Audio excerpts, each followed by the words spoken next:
dia ou boa tarde a todos. Em primeiro lugar, obrigado por estarem a ouvir este primeiro episódio do Building the Future AI Portugal Podcast.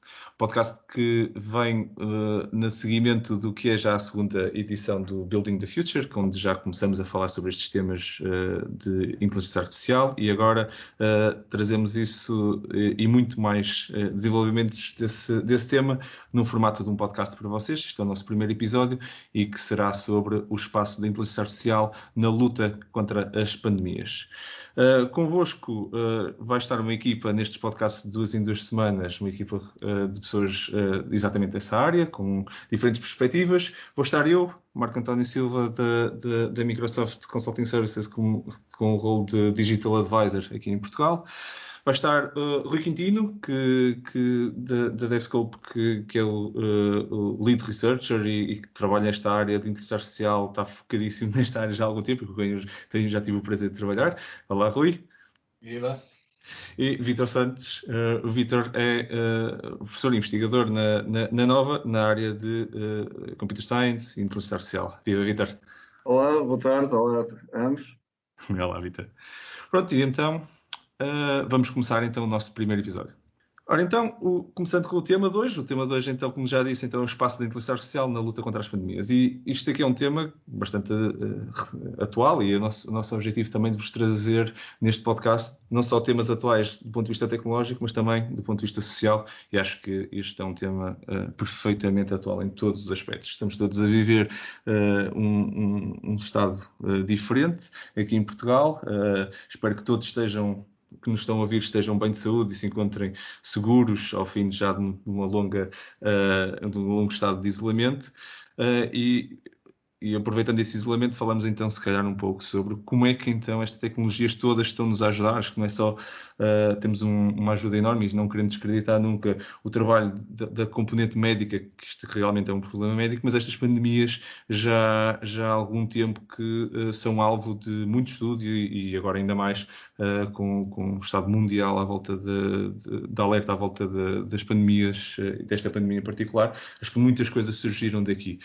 Por isso, acho que vamos tentar ter aqui uma conversa interessante, os três, sobre este tema. Rui, queres dar o pontapé de saída e falar-nos então da tua opinião sobre este tema, um dos pontos que tu queiras trazer para a conversa? Sim, claro. Eu acho que podemos começar aqui por um tema de peso, é um tema que nós trabalhamos muito também na DevScope, é sempre polémico, que é o tema do Deep Learning. Principalmente aqui, se calhar, vamos focar um bocadinho na visão por computador. Eu acho que quem trabalha nesta área, e mesmo quem não trabalha, sabe que é das áreas que mais evoluiu nos últimos tempos.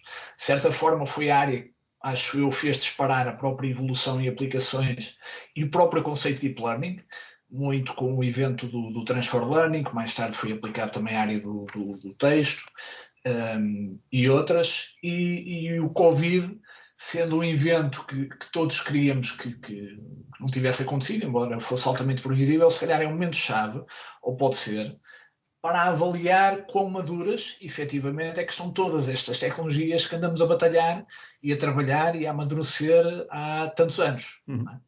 E, efetivamente, já têm saído algumas notícias. Eu fiz aqui um pequeno resumo, tentei ver mais ou menos o que é público, o que é que não é. É verdade que aqui em Portugal, e previsivelmente, se calhar ainda não há muitas notícias de aplicação desta área da visão por computador, principalmente em análise de raios-x e de tags, que é onde se está a focar a investigação nesta área. Mas a verdade é que na China, por exemplo, há muitos estudos e há várias notícias de utilização prática já em centenas de hospitais, com 2 ou 3 empresas também chinesas. E realmente eles têm esta facilidade, obviamente toda a gente conhece, no trabalho dos dados.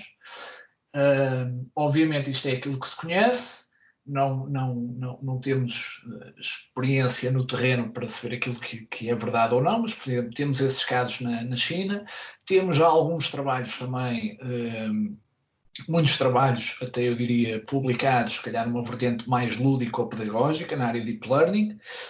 Temos também alguns casos mais polémicos, casos onde a vertente type é muito mais forte.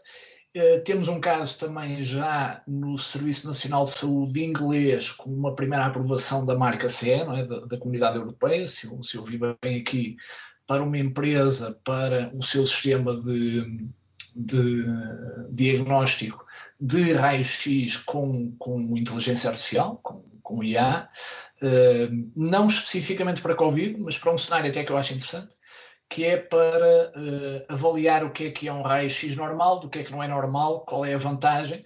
Se soubermos o que é normal, podemos priorizar todos os outros e, portanto, poupar muito tempo. Nesse caso, obviamente, tem que ser um sistema com muito boas... Com muito boa performance e taxa de acerto. Alguns casos interessantes, depois junto a isto, obviamente que há muito hype. Eu sou uma pessoa relativamente também cética, pragmática, apesar de trabalhar nesta área. Estas áreas têm muitas limitações. Achei curioso aqui algo que eu estive a tentar confirmar tanto quanto possível. Achei engraçado. Vi aqui 2 sistemas de empresas diferentes. Curiosamente, um em raio-x e outro em TAC. Um e outro tinham a mesma performance e, portanto, davam resultado em 20 segundos com 96% de acerto. 2 empresas diferentes, uma de raio-x e outra de TAC. Portanto, eu não sei o que é que tiramos daqui, mas entre aquilo que efetivamente é concreto e aquilo que é um bocadinho hype, eu acho que há alguma esperança para que realmente estas tecnologias tenham impacto. Se calhar ainda não, mas... E não sei o que é que vocês têm visto nesta área. O Vítor sei que tem tem muito trabalho e conhecimento sobre as limitações desta área de Deep Learning, não é, Vítor? Bom, muito não terei, mas algum talvez. Mas eu tendo a concordar que as redes de Deep Learning, portanto, no fundo redes neuronais com um grande número de camadas e também grande capacidade computacional, que são extremamente adequadas para o reconhecimento de padrões. Isto não é assim grande novidade, porque na verdade nós desde os anos, enfim, até dos anos 50, que temos visto como uma das principais utilizações das redes neuronais, precisamente o reconhecimento de padrões. Aliás, até é uma sub-área das redes neuronais. A novidade é que, à medida que os pixels foram aumentando, em que a resolução das imagens foi sendo cada vez maior, e, por exemplo, isso é muito importante para o conhecimento de sinal eco e de sinal de raio-x, em que portanto, passámos a ter uma resolução muito forte. Os métodos de reconhecimento de padrões antigos não eram suficientes. Não tínhamos capacidade de ter uma rede em que tínhamos 1 milhão de neurónios de entrada. Portanto, simplesmente isso não dava. Portanto, a rede, ou melhor, tínhamos, mas aquilo não computava. E como não computava, não aprendia. Logo, se não aprendia, não podia processar um novo padrão. O Deep Learning vem a resolver isto com novos algoritmos e também com grande capacidade de computação que é oferecida pelo cloud. E hoje em dia, basicamente, são poucas as organizações que fazem computação Deep Learning on-premises. E só o fazem por questões, enfim, de privacidade. Portanto, alguns institutos estatais fazem isso. Também a maior parte dos fabricantes, incluindo a Microsoft, sobretudo oferece os seus serviços de Deep Learning online. Eu queria também dizer que estas redes têm uma grande accuracy, porque, na verdade, são capazes de... eu também não vou entrar assim, talvez em grande detalhe, mas vou só falar do único algoritmo para já, que são ou melhor, um conjunto de algoritmos, são as Convolutional Neural Networks, conseguem, na verdade, isolar partes da imagem para detectar algo. Ou seja, se eu tiver uma imagem com uma grande resolução e quiser apenas processar, e se eu quiser processar toda a imagem de uma vez, eu tenho uma grande necessidade de computação. Estes algoritmos conseguem pesquisar uma instância, e até mesmo que ela apareça repetida na imagem. E isto, obviamente, que nos dá uma muito maior velocidade de processamento. Portanto, eu diria, já agora, aqui em Portugal, existem algumas entidades que fazem isto, nomeadamente na área do cancro, começando logo pelo Champalimau. E E também temos visto que alguns destes algoritmos também têm algumas dificuldades, porque a maior parte dos algoritmos são, digamos, de clustering clássico. Ou seja, eu tenho um elemento que pertence a um cluster, vamos imaginar que tenho uma célula que, por sua vez, vamos imaginar que é uma célula que se acha que está doente, portanto, ela ou pertence ao cluster das células doentes ou pertence ao cluster das células, digamos, sãs. E isso dificulta um bocadinho porque muitas vezes as células estão em cima umas das outras. E então, estes algoritmos precisam ainda de ser muito melhorados e tem-se vindo a falar até de cluster fuzzy, não é? Ou fuzzy, se quisermos aqui dar inglês. Mas eu concordo com o que o Rui está a dizer, acho que há aqui uma grande expectativa no Deep Learning, mas também há ao mesmo tempo um hype muito grande, porque também é ciclo na inteligência artificial, não é? Nós já andamos sempre aos altos e baixos, não é? Quando parece a IA ao máximo, quando de repente já é uma porcaria, é conforme a década. Eu acho que agora estamos numa altura que é o máximo, não é? Eu por acaso, eu até tenho sobre esta parte, até que falaste na Fundação Champalimau, eu por acaso também conheci, tive a sorte de trabalhar até com um bom amigo, o Pedro Gouveia, que é cirurgião na Fundação Champalimau e que até esteve comigo no palco no Building the Future deste ano. Tivemos até a falar sobre um projeto de investigação que ele está a fazer que liga a componente de diagnóstico, uma coisa que ele está a chamar Fusion, 3D Scan Fusion Technology, porque ele está a fazer fusão de scans, que estão as layers todas da ressonância magnética, identificar o tumor dentro dessas diferentes layers e ter uma visão 3D desse tumor mapeada a um scan 3D de superfície de uma pessoa, no fundo, da paciente. Okay. E consegue colocar o tumor dentro da paciente no espaço tridimensional relativo ao seu corpo. Isto quer dizer que eu consigo, no fundo, ter uma visão raio-x do tumor antes de operar. Quer dizer que é um método de pré-localização desses tumores. Ele apresentou isso no Building the Future, até foi uma apresentação fantástica. Já agora segue um abraço para o Pedro, que está a continuar esse trabalho, já tem alguns anos a fazer esse trabalho e está a fazer um trabalho incrível. E eu acho que esta materialização do que pode ser feito com inteligência artificial é incrível, porque o radiologista, até o próprio radiologista, não consegue, só olhando para os scans, facilmente, não é? Quer dizer, isto é uma coisa que é treinada, não é? Pela própria pessoa, se for estudar, como é que ele consegue encontrar o tumor e depois visualizar qual é a forma do tumor que a pessoa tem que extrair daí. Isso eu acho que a aplicação prática hoje em dia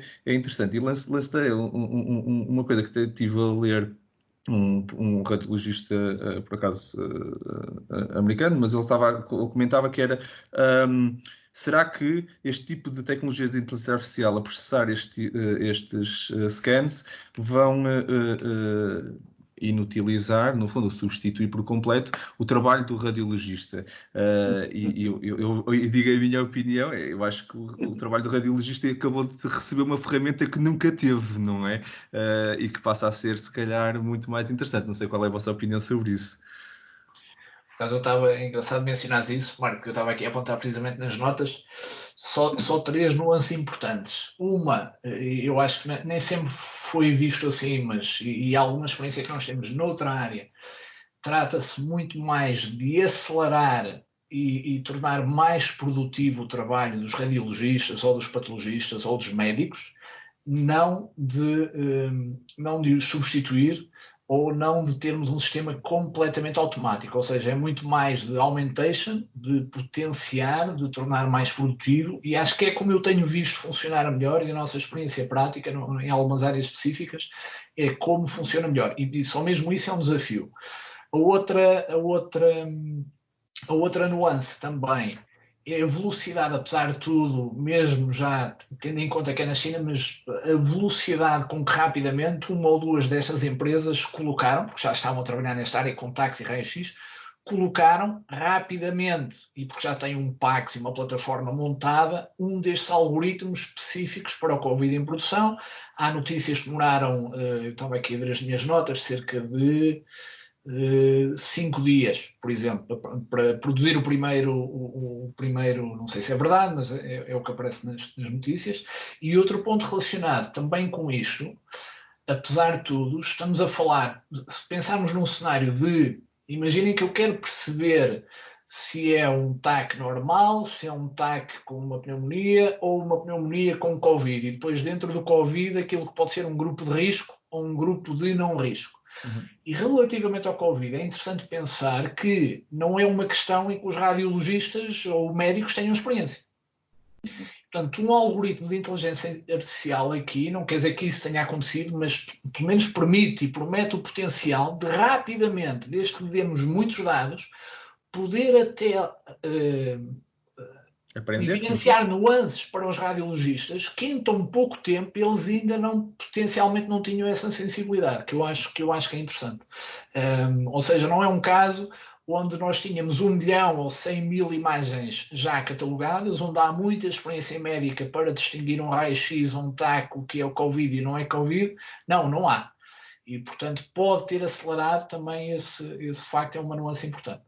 Isso até é um excelente exemplo de o ser humano, nesse caso, nem sequer consegue rapidamente aprender isso, porque tinha que processar muita informação. A máquina faz esse processamento e onde é que o ser humano vai, se calhar, fazer? É o especialista radiologista que consegue validar o output da máquina em vez de ter que chegar à conclusão. Acho que é um excelente exemplo da diferença da inteligência artificial versus de inteligência artificial vir roubar lugares de trabalho versus ser uma ferramenta que me ajuda a fazer o meu trabalho. Mas como é que os dois podem funcionar em conjunto para melhorar a nossa... Há também uma questão psicológica, não é? Porque a verdade é que a área da saúde é uma área, como é que é dizer, traumatizante para a IA. Apesar os erros são custosos. Falando, sabem uma coisa, é realmente... A IA é uma área muito curiosa e tem uma história. E, portanto, é difícil falar da IA atualmente sem falar do passado e sem estar a querer fazer arqueologia de inteligência artificial. E também é muito difícil falar da IA sem falar de muitas outras coisas que não têm nada a ver com tecnologia. Por exemplo, filosofia, não é? Ou psicologia. Mas, nos anos 80, apareceram os, na altura, designados sistemas periciais. E o que é mais engraçado, portanto, tudo baseado em sistemas dedutivos, portanto, praticamente todos construídos em conchas de Prolog, e os primeiros sistemas eram dedicados à área da saúde. Aliás, até havia um muito famoso, que era o MSIM. E o que acontece? O que acontece é que estes sistemas periciais tinham uma quantidade de erros, porque se baseavam numa série de regras de diagnóstico e acabaram por se tornar obsoletos porque, de facto, se calhar uma série de sintomas dariam origem ao computador a perceber, mas imaginar que a pessoa tinha um problema, imaginar no fígado, e de repente o médico olhava para o doente e via que ele tinha uma borbulha na testa, imaginar, de repente, só de ter visto aquele fator da borbulha na testa, se calhar ia perceber que o que ele tinha era realmente um problema dermatológico.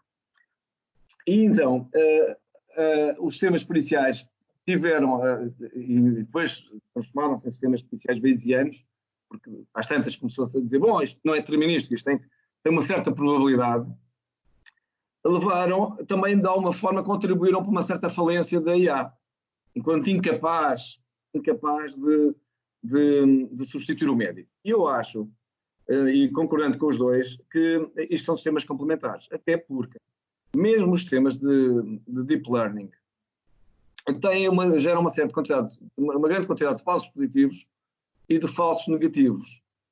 E isso só pode ser destrinçado por um especialista. E neste caso, um especialista humano. E depois há aqui um outro fator, que tem a ver com as limitações, uma das principais limitações dos sistemas de deep learning, que é o que muitas vezes diz que é o esquecimento catastrófico. Há uma gostar de dizer a palavra. Catastrófico, sim. Ok, pronto, em inglês é mais facilmente. Que é o facto de uma rede de deep learning só aprende uma coisa cada vez. E nós sabemos que as aproximações nesta área da saúde não é só a imagem de raio-x. Portanto, isto tem que provavelmente ser ligado com o historial clínico, isto provavelmente tem que ser ligado com a sequência do DNA, portanto, isso tem que ser ligado com uma quantidade de outras coisas. E podemos todos dizer, bom, então não há problema, o que nós temos é uma série de sistemas de deep learning, um para cada coisa, uma vez que já sabemos que se mudamos o contexto, que ele se vai esquecer do contexto anterior, não é? E esta é uma aproximação. Mas eu diria que, neste momento, esta também é uma dificuldade da IA, não só dos sistemas de deep learning, que é o facto de nós não conseguimos ter inteligência generalista. Não há semelhante coisa. Temos sistemas muito inteligentes, especialistas, não é? Exato. E, portanto, eu acho que não há volta a dar. Temos mesmo que ter tem-se falado muito, não é? Que a IA vai substituir o homem, não é? Então, mas ainda não temos, né? A IA tem muito que desenvolver nesta linha de integradores, não é? Sem dúvida. É sem dúvida Não, ia só dizer uma coisa, só por curiosidade. Em 2008 a Microsoft lançou um projeto chamado Hipercâmbio, já agora, que foi português, um projeto português. Ganhou um prémio internacional de Microsoft, área académica, que o objetivo era usar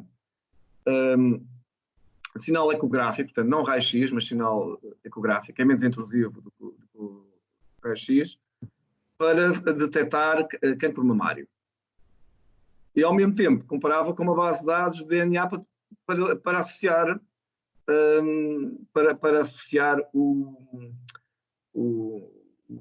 a probabilidade de realmente, porque uma microartificação mamária pode ser o início ou não de um cancro de mama, não é?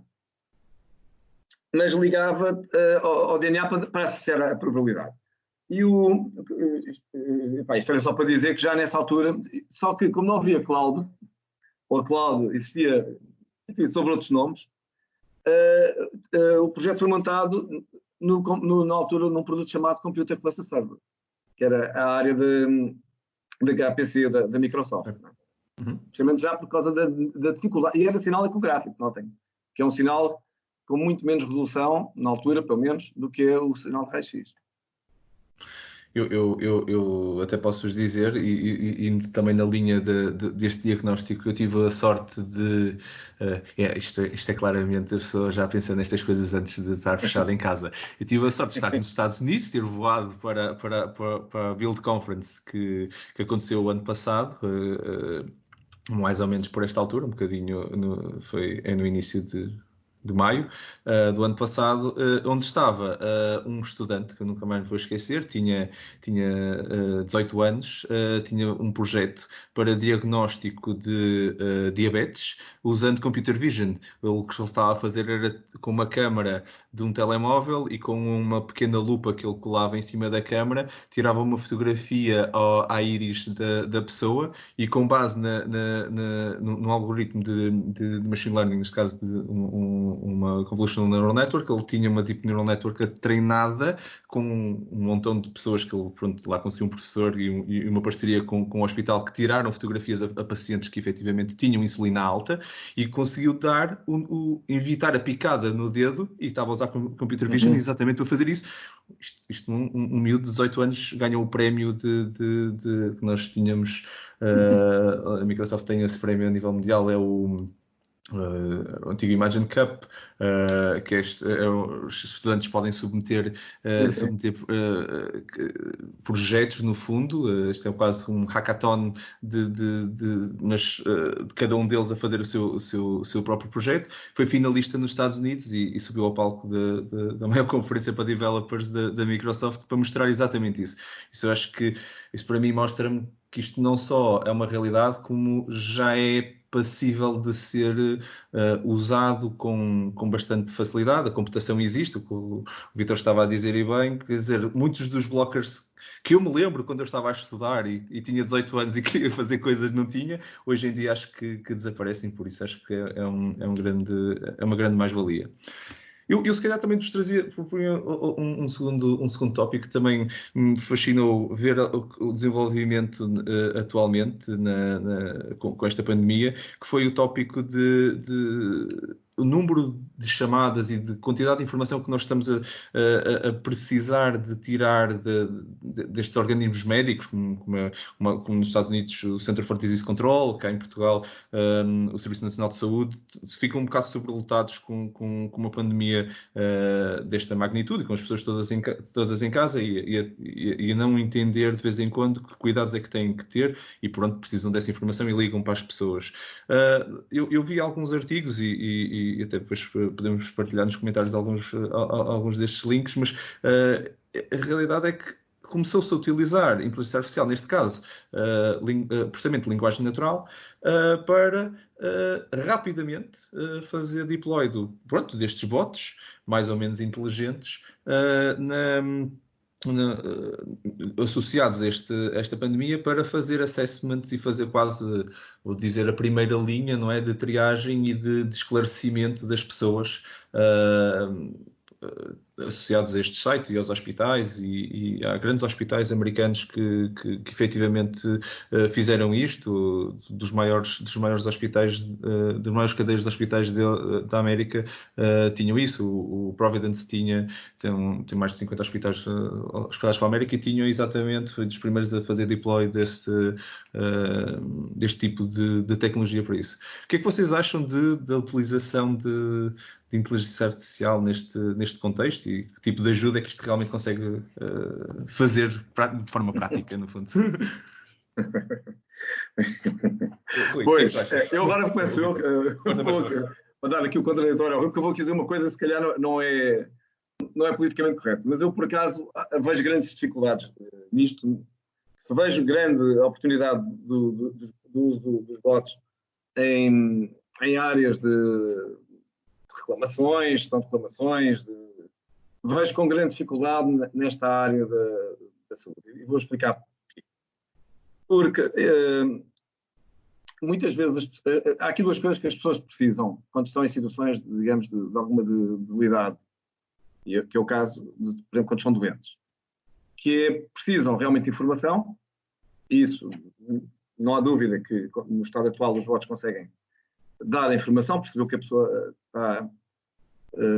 está a dizer, mas também precisam de apoio psicológico e de alguma afetividade. E eu aí tenho grandes dúvidas. Que o bot tenho grandes dúvidas, porque a pessoa que está doente e que está numa situação de angústia, mesmo que ela não esteja doente, apenas pense que está doente, ela quer ser atendida por alguém que tenha empatia com ela. E, portanto, isto é para lançar aqui, eu não estou aqui a dizer que a inteligência artificial não irá chegar aí. Há uma área da inteligência artificial muito interessante, e até temos bons investigadores cá em Portugal, que é a área da computação afetiva. Em particular, por exemplo, temos a Ana Paiva no técnico, para dar um exemplo de pessoas que estão a trabalhar já nesta área, que é extraordinariamente importante, por exemplo, humanizar os bots. Mas eu dizia só isto, que é para dar, tenho a certeza que isto não é consensual. Certo. Rui, qual é a tua opinião do potencial aqui materializado ou não? Os bots são um caso interessante, e eu fui e vou acompanhando sempre que vejo um ou outro bot neste âmbito do Covid aqui lançado. Duas notas. A primeira é que é curioso ver, daqueles que eu vi, não estou a dizer que sejam todos, daqueles que eu pude ver, tem muito pouco, estou a ser simpático, eu diria que provavelmente não tem nada de inteligência artificial, e eu vou dizer, se calhar arriscar, por algumas razões que o Vítor disse, e bem. Ou seja, são forms disfarçados de bot. Que são mais eficazes, porque eu não tenho que escrever sim ou não, eu tenho que clicar uma vez no sim ou no não e simplesmente responder às perguntas. Portanto, na prática, a maioria daqueles que eu vi, acho que eu não vi um que realmente tivesse a ideia que houvesse sequer algum processamento de linguagem natural que introduz riscos, Obviamente, são muito mais. Temos um bot, mas na prática é um formulário que vai fazendo as perguntas em sequência, depois é uma decision tree, uma área de decisão relativamente simplista que está ali a funcionar.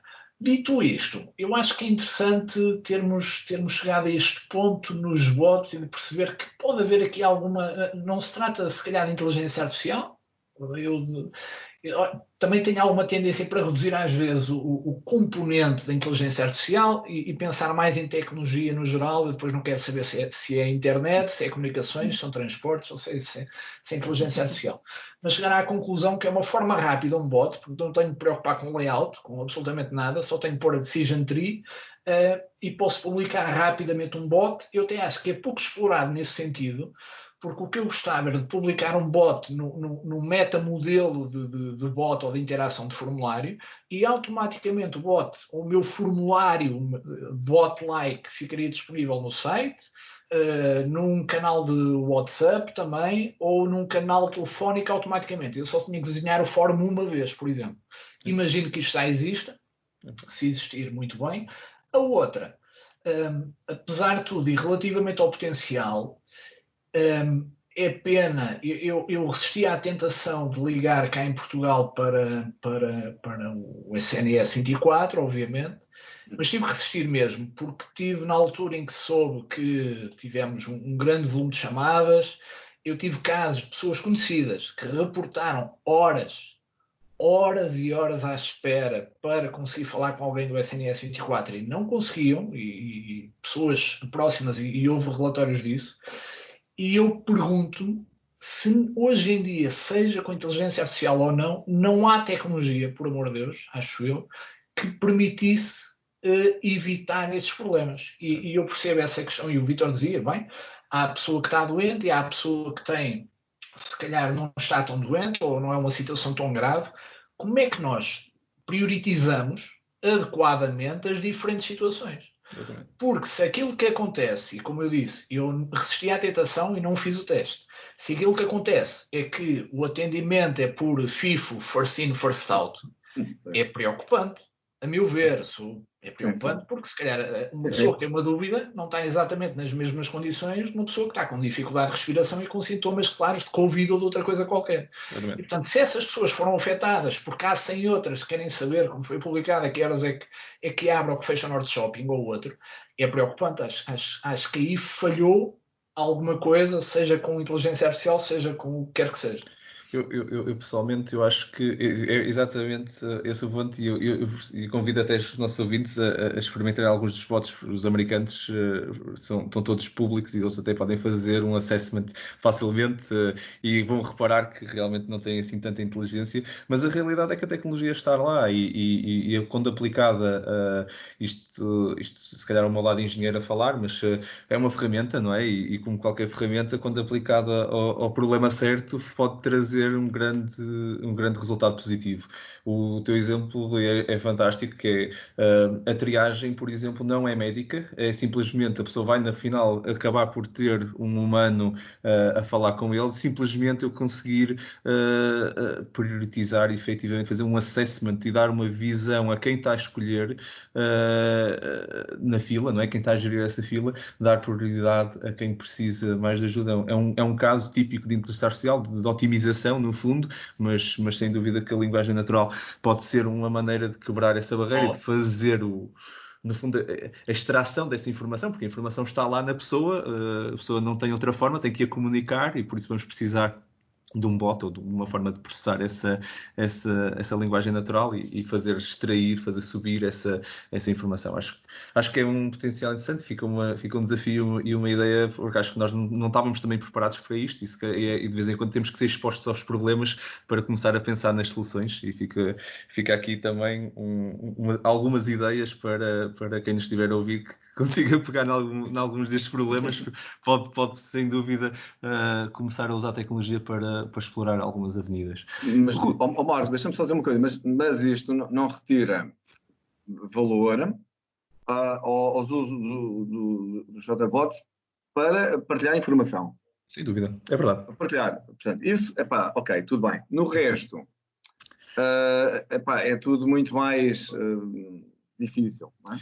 Eu nesse ponto até, Vítor, até acrescento um ponto que é, eu acho que nós de vez em quando investimos tantos recursos a tornar certos formulários e outras coisas dentro do website que requerem design, requerem um montão de outras valências para disponibilizar isso, para pôr aquilo numa página web, depois tem outras considerações de experiência de utilização e tudo, quando nós podemos simplesmente nos focar numa interface que já chega em todo lado e que consegue ser deployed uma vez e chega a tudo, não é? Vou-te confessar, Marco, essa é a parte que eu gosto nos bots, e quem me conhece assim mais de perto sabe que as minhas skills de design são zero.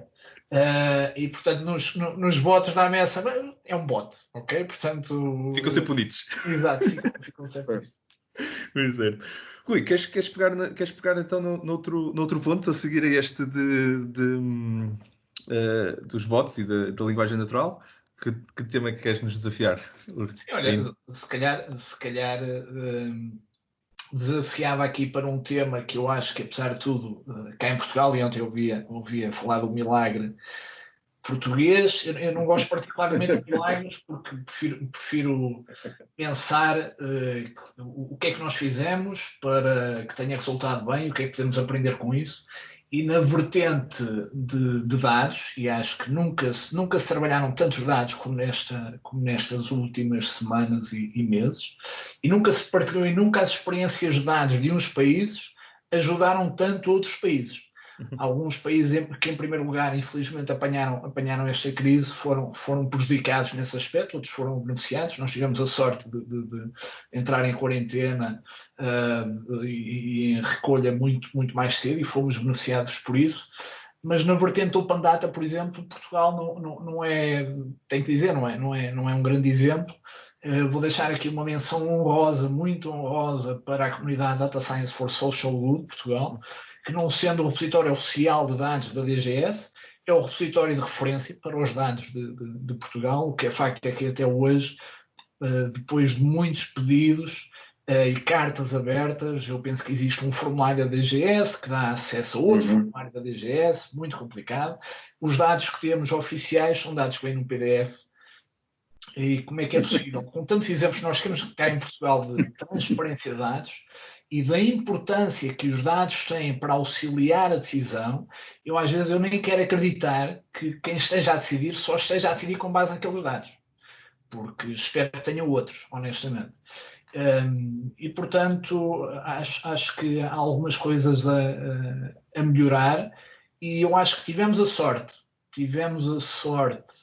de realmente fechar, entre aspas, mais cedo, porque se alguma coisa dependesse na divulgação destes dados, e a divulgação é importante, obviamente, uma questão de transparência, mas também para ligar a procura e a oferta, no sentido que temos uma comunidade imensa, disponível e com tempo para ajudar, com muito know-how, mas não tem dados. Portanto, não tem matéria-prima para trabalhar. Não é? É como se quem está hoje em dia a auxiliar com impressões 3D de viseiras não tivesse matéria-prima para trabalhar. Portanto, estamos nesse sentido. E realmente a comunidade de dados em Portugal não tem dados para trabalhar, que é uma pena, na minha opinião. Tivemos sorte nessa vertente,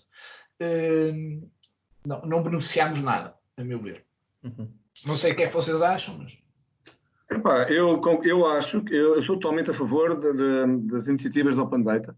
Portanto, acho que nenhuma entidade, nem mesmo o governo, nem nenhuma universidade tem capacidade para sozinha processar todos os dados. Portanto, o que faz sentido é partilhar estes dados para que terceiros possam criar valor, seja esse valor conhecimento, seja até negócio. Se for negócio, é porque conseguiram criar em cima dos dados algo que é útil realmente para as pessoas. Portanto, isso é sempre positivo. Dito isto, há aqui alguns cuidados a ter com os dados. O primeiro, que também tem sido falado, e se calhar vocês já ouviram, e os nossos ouvintes também devem ter ouvido falar, da tal ideia da privacidade dos dados. E as pessoas às vezes perguntam, mas como é que é? Então, se os dados são anonimizados, então como é que podem ser, como é que podem ser, temos um problema de privacidade. E isso tem a ver com a questão da dimensão das amostras. por exemplo, no caso do Covid, se eu tiver um dado que tem uma granularidade que diz que na aldeia tal há um infectado, provavelmente é fácil perceber quem é. E, portanto, tipicamente o que acontece nestes dados é que eles têm, antes de serem transformados em open data, por questões legais, de privacidade de dados, têm que ser, de alguma forma, como é que é dizer, trabalhados neste sentido. E isso explica, enfim, pelo menos é um atenuante para a demora, algum pudor em pôr todos os tipos de dados. Por causa, precisamente, desta ideia de se poder ligar o dado, que para o cientista de dados não interessa quem é o fulano, não interessa nada, não interessa, pá, é irrelevante. Nem pode interessar. Mas, do ponto de vista legal e do Estado de Direito, pode ser um problema. Exatamente. Por outro lado, também os dados, isto agora, espero que nenhum dos nossos ouvintes seja assim um extremo defensor da estatística, mas também sempre se diz, e até alguns ilustres colegas da área da estatística dizem que a estatística dá basicamente, espero que ninguém fique muito ofendido comigo, aquilo que uma pessoa quer que dê. E então, o que importa aqui também é saber quem é que vai usar os dados, e é por isso que é pedido o formulário, no fundo, para que as pessoas não peguem nesses dados e construam, vá lá, realidades alternativas, usando aqui a expressão do nosso Trump, não é? Talvez, não é? Mas, dito isto, há toda a vantagem de disponibilizar os dados para a comunidade. E quando digo comunidade, é empresas, universidades, portanto, quem quer que seja, associações, quem quer que seja que seja de boa fé e que possa ajudar, não é? Eu pegando neste ponto, assim, a privacidade é sem dúvida uma das preocupações, mas eu acho, e como o Rui disse também, isto é matéria-prima, usando a tua expressão, Rui, é matéria-prima para trabalhar inteligência artificial, ou seja, o que for que a gente queira construir em cima disto, sem dados nunca será possível. Eu lembro-me, já se fala em Open Data. Ora bem, já nem sei muito bem, seguramente há 15 anos que se fala em Open Data, se não há mais. Já houve algumas iniciativas até do Open Data Gov e dos governos começarem a criar alguns standards, não é? Eu tenho pena e nunca consegui escavar o suficiente para entender o porquê que isto pegou, mas não pegou, não é? Quer dizer, a partir do momento em que há coin de um termo do Open Data Gov e dos governos investirem financeiramente nisso, quer dizer, que aquilo existiu, eu cheguei a ligar-me a algumas bases de dados Open Data Gov de diferentes países e até mesmo não sei se foi por causa disso que isto falhou, não sei, o statement pode ser um bocado polémico, mas efetivamente havia países que estavam a colocar as suas contas públicas no Open Data Gov e havia um standard para conseguir entender onde é que estava a despesa pública a ser usada. Achei muito nobre na altura até essa iniciativa, mas de uma forma eficaz e efetiva, neste caso em particular da medicina, a Organização Mundial de Saúde, ou até mesmo o Center for Disease Control nos Estados Unidos, tem um peso bastante grande até a nível mundial, não me parece que, se calhar porque pensam que isto é um problema demasiado de engenharia, não sei, lança a questão até mesmo para toda a gente. Será que as pessoas pensam que a definição deste standard de entrada no mundo Open Data é vista como sendo um problema para engenheiros e a comunidade médica, pegando aqui no tema da pandemia, está a deixar esse problema para outros, mas na realidade são eles que têm a matéria-prima para a definição e são eles que estão nos conselhos e que estão efetivamente nas comissões executivas que poderiam fazer o desbloqueio disto? Ou então será que simplesmente não foi uma coisa que estava no radar até agora e pronto, não foi seguramente não a primeira, mas foi a primeira grande, nesta magnitude, necessidade de partilhar informação com esta velocidade, porque a realidade é que estes dados vão ser muito interessantes para estudar daqui a 3 meses, daqui a um ano, e onde estar lá, mas daqui a 3 meses, daqui a um ano, não salvam tantas vidas e não apoiam tantas decisões que podiam ter sido feitas agora. Por isso, é uma questão de velocidade. Velocidade só se consegue quando é standardizado e o standard tem que ser definido antes, ou de uma forma sustentada, para não comprometer questões como privacidade, acesso e até mesmo que tipo de algoritmos e tipo de custos é que poderíamos ter para utilizar essa informação, porque o PDF é um standard, não é? Mas não parece ser um standard útil para usar. O caso da DGS é um bocadinho ainda mais grave. Eu vou acompanhando até as peripécias e as dificuldades da comunidade da Data Science for Social Good, porque o PDF tem mudado. Então não é um standard. É um standard fluido, vamos dizer assim. Ok. Mas pronto, a minha opinião sobre isso é mesmo que estes standards são tão essenciais como research que depois é apoiado neles. São um fuel para médicos e são um fuel também para engenheiros, data scientists, que depois queiram evoluir nessa vertente. Vítor, queres também nos desafiar então com mais um tema? Sim, eu iria falar aqui de uma outra coisa que é a robótica. Desde também do início que a robótica e a inteligência artificial têm sempre andado quase como associadas, não é? Portanto, quando tem a ver com aquela questão dos contos do Asimov, não é? Portanto, do humanoide. E a verdade é que ali, durante os tempos, sempre achámos que aquilo era da ficção científica, mas a verdade é que há uns anos para cá, de repente começámos todos a perceber que isto dos robôs é algo sério, não é? E eu penso que em relação aqui a estas doenças infecciosas, poderá haver algum interesse em se recorrer a robôs inteligentes, não é? Por exemplo, para fazer entrega de medicamentos aos doentes, limpeza de instalações e, por exemplo, não é?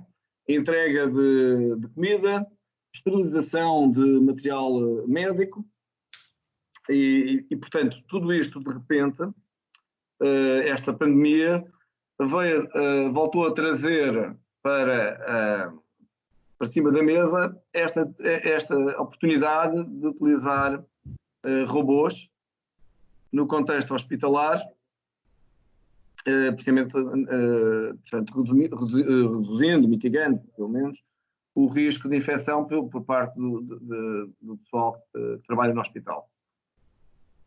E pronto, lançava aqui este tema, também pedindo para se pronunciarem. Eu confesso que sempre fui fascinado pelo tema da robótica. Acho que ele tem várias vertentes onde já se começou a ver de forma prática, desde search and rescue. Os drones ultimamente têm sido se calhar o maior vetor que nós vemos mais usado até com alguma autonomia aí, mas as entregas em retalho, até já se disse, uma das trends da Gartner deste ano é que vamos ver muito mais autonomous things a voar e drones e tudo para fazer esse tipo de cenários, principalmente com o nascimento do 5G de uma forma mais globalizada. Mas eu acima de tudo, nesta questão das pandemias, eu vejo muito o estender do braço humano, no fundo, de conseguir chegar a mais sítios de uma forma rápida. Eu só acho é que se calhar não estamos a investir tanto na robótica, os cenários práticos existem, não estamos a se calhar a fazer tanto investimento nesta área para hoje e ser fácil de usar. Eu acho que agora estamos a ver que se calhar se tivéssemos começado um bocado mais cedo a desenvolver essa área. Eu lembro-me que estava na faculdade e já nessa altura se falava em colocar robôs a jogar futebol com humanos. Julgo eu que na altura era para agora. 2050. Era 2050. É o objetivo, mas isso é uma história. Já agora deixa-me só fazer aqui um parênteses. Ok. É que no início, formalmente começou em 1956, com a proposta do Dartmouth, na primeira conferência de Dartmouth, houve duas, né? Sim. Que foi proposta por John McCarthy. E já naquela altura, a ideia é que até ao final do milénio, portanto até 2000, a IA iria resolver tudo. Portanto, era um assunto fechado. Daí aqueles filmes todos premonitórios como 2000 era aquele ano em que a IA já ia ser um problema que peanuts, não é? Bom, o pessoal que chegou ali ao final dos anos 90 começaram a perceber que afinal não era bem assim. Então a comunidade de IA disse, bom, então o que é o objetivo final sensato? E o objetivo foi dizer, bom, se calhar o ideal era até 2050 conseguirmos ter uma equipa de futebol robô a jogar contra humanos e ganhar. E por isso, isto é só para explicar aqui está. Não sabia que tinha sido nessa conferência, mas lembro-me perfeitamente do objetivo. Eu acho que sempre Não, foi o essa objetivo ambição. não foi nessa conferência. O objetivo foi feito mais tarde, né? Portanto, aqui nos anos 90. Esta conferência, a primeira que eu estava a dizer foi portanto, 56, mas não foi nessa altura. Nessa altura havia um grande otimista. Mas quando estávamos a falar no início da nossa conversa, a IA tem este condão. Então, depressa estamos na fase otimista como na pessimista, conforme os tempos. Mas sem dúvida que eu vejo isso a acontecer em várias vertentes e sem dúvida que nos hospitais e até mesmo na assistência em casa, porque acho que também depois temos aqui esse problema que é trazer os cuidadores de saúde para a casa das pessoas, principalmente no cenário em que nós estamos agora bastante isolados, a robótica, com mais humanoide ou menos humanoide, acho que não é aí que está o robô, mas a automação dos processos de saúde e de cuidado das pessoas e de geração de alertas já até transcende, na minha opinião, o que é a telemedicina e vai para lá disso e a trazer mesmo isso para a casa das pessoas é sem dúvida uma vertente que espero eu que seja mais investido agora e que se torne uma realidade num futuro mais próximo do que se calhar o que estava nos planos. Não sei, Rui, qual é a tua opinião também sobre esta parte? Sim, olha, eu robótica não é uma área que eu acompanho muito de perto. Eu sempre tive muita dificuldade com hardware, sou sincero, sou uma pessoa de software. Mas é interessante e pegava aqui em dois pontos. Essa última tua nota, acho que pode efetivamente, e vai servir de certeza, para reforçar e dar um bom boost a esta área de investigação na área da robótica, se calhar não tem eventualmente a mesma divulgação que tem a área da inteligência artificial. A outra é que eu tenho alguma tendência, mais uma vez, se calhar, para separar a questão do robô e do externalizar do robô inteligente, ou seja, não precisamos necessariamente, para o caso do Covid, eu acho espetacular realmente, porque o facto de ter um robô, mas não precisa ser necessariamente um robô autónomo e inteligente, pode ser simplesmente, há aquele conceito do digital twin, não é? Pode ser um robô que funciona como o meu physical twin, não é? E, portanto, eu é que o comando, é um drone, na prática, e eu não tenho que estar lá. E, portanto, para alguns casos eu posso nem precisar de inteligência artificial, só preciso de um agente controlado remotamente. Outros casos, onde nós precisamos de autonomia e de automação, aí sim, então temos que ligar a robótica à inteligência artificial. A meu ver, não tem que ser necessariamente robôs inteligentes, sendo que a inteligência artificial hoje em dia, honestamente, não tem muito. É? Vamos dizer assim. Se calhar e bem, porque para já cabe-nos a nós dirigir. E, portanto, eram essas duas notas. Acho que é bom para a robótica. Vê-se agora claramente, olha, mas atenção que os robôs agora têm uma grande vantagem, não é? Porque os robôs não apanham vírus, nós podemos controlar remotamente os robôs, podemos embeber módulos de inteligência artificial para maior autonomia, portanto tem um novo apelo completamente diferente. Sem dúvida, sem dúvida. É assim, eu acho que já tem muito mais conversa nós conseguimos ter, mas vamos se calhar ficar por aqui por este primeiro episódio e aguardar muito para o próximo episódio. Quero só primeiro agradecer a todos os ouvintes, todos que nos estão a ouvir neste primeiro episódio, nesta primeira conversa que estivemos. Espero que tenha sido do vosso interesse e não se esqueçam que subscrevam, continuem a ouvir-nos, nós vamos continuar aqui a produzir estes conteúdos para vocês e, acima de tudo, deem-nos feedback se quiserem. Podem-nos mandar um e-mail, podem comentar nos meios que existem com comentários, ou então podem vir-nos e-mail para podcast@buildingthefuture.pt. Teremos todo o gosto de ler esse e-mail, ouvir esse feedback, ideias de coisas que vocês queiram que a gente aborde, por exemplo, ou até mesmo dúvidas sobre o que nós falamos. Depois fazemos questão de voltar esses e-mails todos, aqui a equipa voltar a eles no próximo episódio ou nos próximos episódios e tentará responder, não é, malta? Claro. Pronto, e agora? Muito obrigado a vocês por esta conversa interessantíssima. É que eu digo, a gente ficava aqui o resto dos dias a conversar, mas foi muito interessante e muito obrigado. Voltamos então para o próximo episódio dentro de mais ou menos 15 dias. Muito obrigado então a todos e até ao próximo episódio. Obrigado. Até a próxima. Obrigado. Até a próxima.